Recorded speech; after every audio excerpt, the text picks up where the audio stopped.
Litigio sustantivo.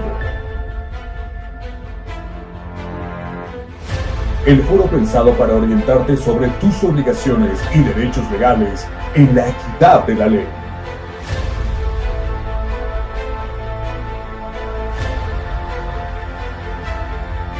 Litigio sustantivo. Tu deber, tu derecho, tu derecho, tu deber.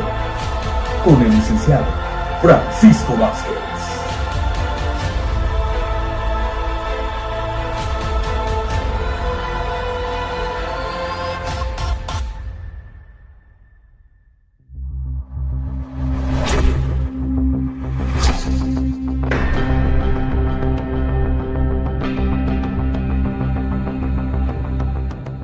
Bienvenidos a Litigio Sustantivo, tu derecho, tu deber, tu deber, tu derecho. El espacio pensado para orientarte en la solución del problema jurídico que tengas. Nos acompaña el doctor en Derecho, José Luis Ramírez. ¿Qué tal, doctor? ¿Cómo estamos? Muy buenas tardes, muy bien, gracias. Gracias.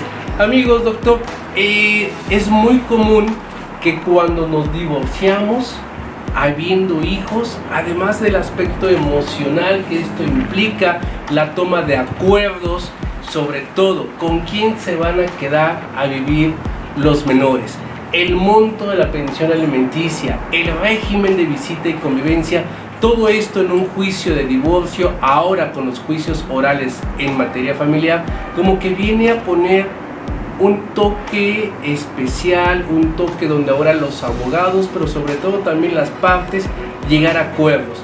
Y se llaman medidas provisionales que el juez en materia familiar debe de establecer cuando se declara esta disolución del vínculo jurídico del matrimonio. Al respecto, doctor, ahora, ¿cuál es la dinámica en los juicios de oralidad cuando se tramita un divorcio habiendo hijos? Sí, cuando se tramita ya ahora el divorcio, recordemos que ya no debe de haber causa. Aquí ya la ley no nos exige una causa por la cual nos tenemos que divorciar, basta la voluntad de separarse de las parejas para que ya podamos proceder. En consecuencia, bueno, vienen otros problemas, entre ellos, bueno, ¿a quién se le van a quedar los hijos? Esto lo debemos de resolver de manera provisional o se debe resolver de manera provisional.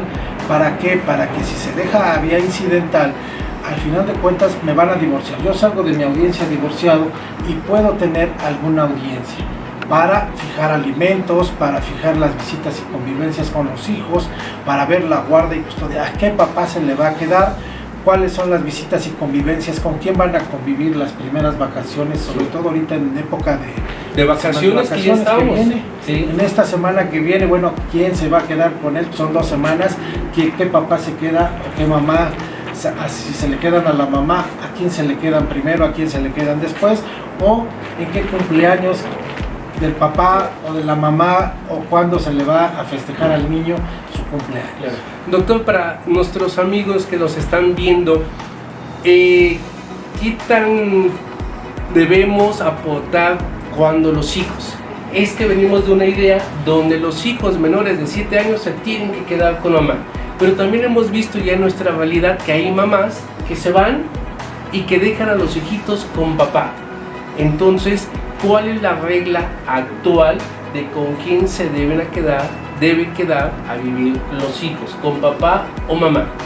Sí, anteriormente la ley nos decía que menores de 7 años se quedaban con mamá. Hoy, de acuerdo a los nuevos criterios que ha emitido incluso la Suprema Corte de Justicia, pues ya puede ser con el papá o la mamá.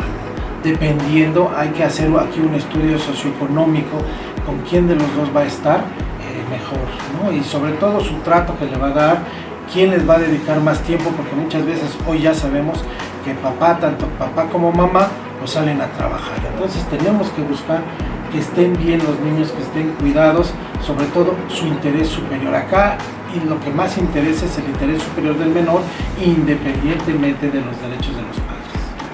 En estos asuntos, si no hay un acuerdo, que es lo más adecuado, pero insisto, cuando nos estamos divorciando, las emociones están en su punto y a veces nos obstruye llegar a acuerdos en beneficio de los hijos. En su momento, los hijos, los menores de edad, ya pueden ser escuchados por la autoridad. Sí, recordemos que ya hoy es una obligación de la autoridad escuchar a los menores, saber con quién se sienten mejor, porque muchas veces decíamos, llegaban con la mamá o llegaban con el papá y los niños no podían hablar, querían acercarse al papá, querían acercarse a la mamá y obviamente como los veían ya no se acercaban. Hoy lo que hacemos es escuchar a los menores para tomar una decisión y ya incluso lo establece la ley como un derecho del menor. Ahora, hablemos de alimentos, algo bien complicado porque siempre como que dar alimentos nos cuesta trabajo cuando la relación de pareja se ha terminado o concluido. Doctor, la obligación de dar alimentos es solamente del papá con esa línea que traíamos de proveedores, o cómo es ese concepto de alimentos. Sí, hoy en día ya es recíproca, ¿no? Recordemos que los alimentos es un derecho irrenunciable y ambos padres tienen la obligación de salvaguardar los derechos de los menores. Ambos padres tienen, ya sea cuando se queda con el papá a su custodia, la mamá tendría que aportar o bien el papá tendría que aportar si se queda con la mamá. Esto es a partes iguales, y para poderlos determinar pues hay que analizar las condiciones económicas que tienen cada uno de ellos. Se les hace estudios socioeconómicos para poder sacar el monto, y hay que aquí lo indispensable es justificar la necesidad y obviamente la posibilidad que tiene el acreedor alimentario. Esa justificación que dice de la necesidad de recibir alimentos, ¿qué quiere decir ello? ¿No basta con decir, oye, yo necesito de pensión alimenticia tal cantidad de dinero? No, acuérdense que aquí nosotros decimos, depende el grado de estudio en el que se encuentra, depende la vida que ha llevado el menor. ¿Por qué? Porque no podemos sacarlos de un ente social, porque ya nosotros ya vivimos una necesidad, ¿no? Estamos en determinada escuela, pues tenemos que justificar que tenemos que estar pagando la colegiatura, tenemos que estar pagando pasajes, tenemos que estar pagando alimentación. ¿Por qué? Porque esto es lo que constituye los alimentos: casa, vestido y sustento. Ahora, doctor, ¿qué sucede en aquellos casos donde después de separado la pareja resulta que papá o mamá, según sea el caso con el que los hijos se quedaron a vivir, iban a una escuela de gobierno y ahora resulta que van a una escuela particular? Que antes no iban a clase de natación y después de la separación van a clases de natación. En estos asuntos, el otro progenitor, porque puede ser papá o mamá, está obligado a pagar esos nuevos gastos que no formaban parte del modus vivendi, es decir, de cómo estaban viviendo. Bueno, recordemos que es parte de lo que es los alimentos, ¿no?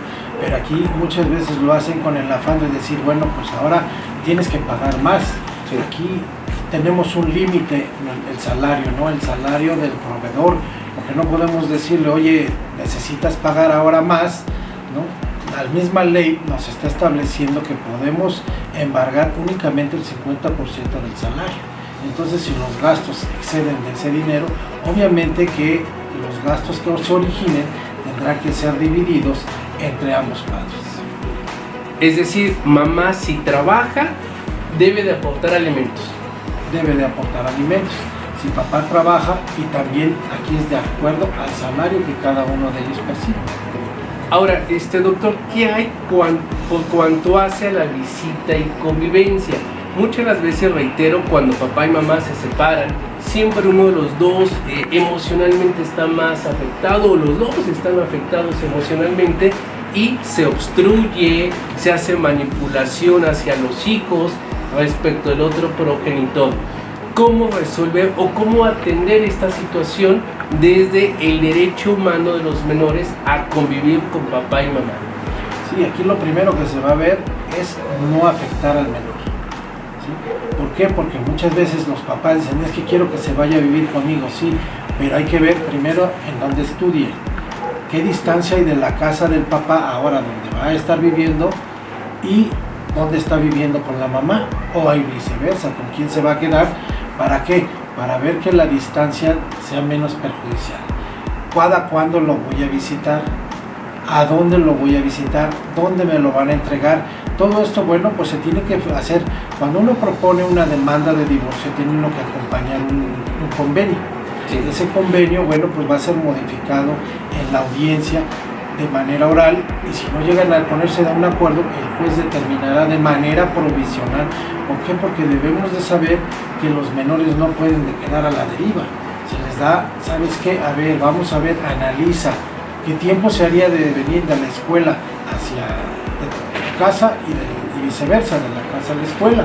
¿Por qué? Porque no podemos nada más fijar tanto, pues voy, o visítalo mañana a las 12 del día, o llévalo tú, mamá, ahí con papá a las 12 del día, sí, pero está en la escuela, no le puedo afectar su horario escolar. Oye, es que necesita salir a las 5, sale a las 3, bueno, pues que pase papá a ponerlo a la escuela, que conviva con él de 3 a 5, y a las 5 se lo llevas a mamá para que ella...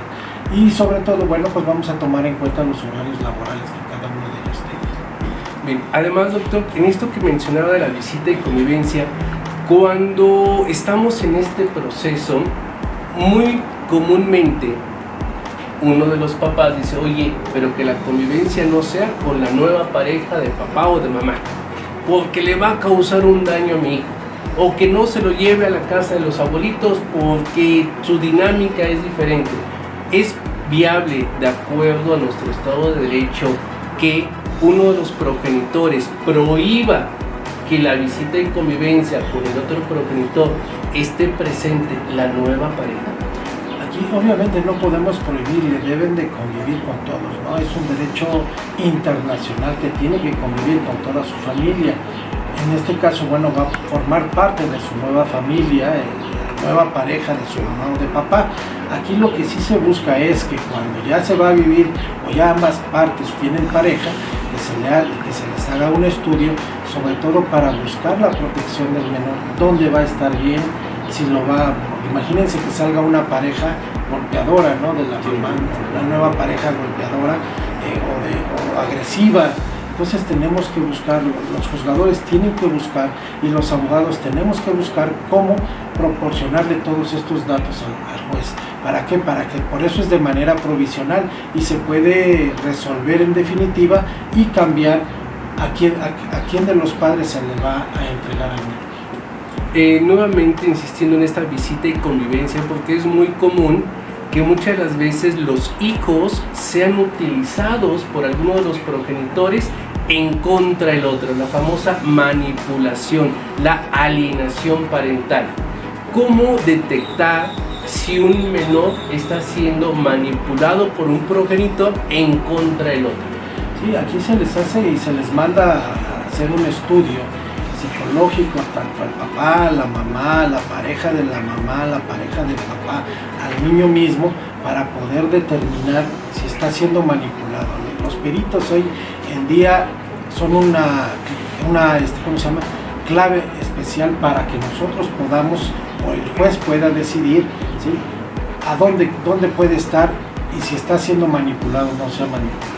Bueno, pues amigos, amigas, ustedes ya escucharon en litigio sustantivo Tu Derecho, Tu Deber, Tu Deber, Tu Derecho, el espacio pensado para orientarte en la solución de tu problema jurídico, y sobre todo a través de expertos que vivimos todos los días este tipo de situaciones, y que muy seguramente a ti, si estás pasando este tipo de situación, algún familiar, algún amigo, sugiérele este programa, este canal, porque muy seguramente le va a dar esa información que necesita para la toma de decisiones.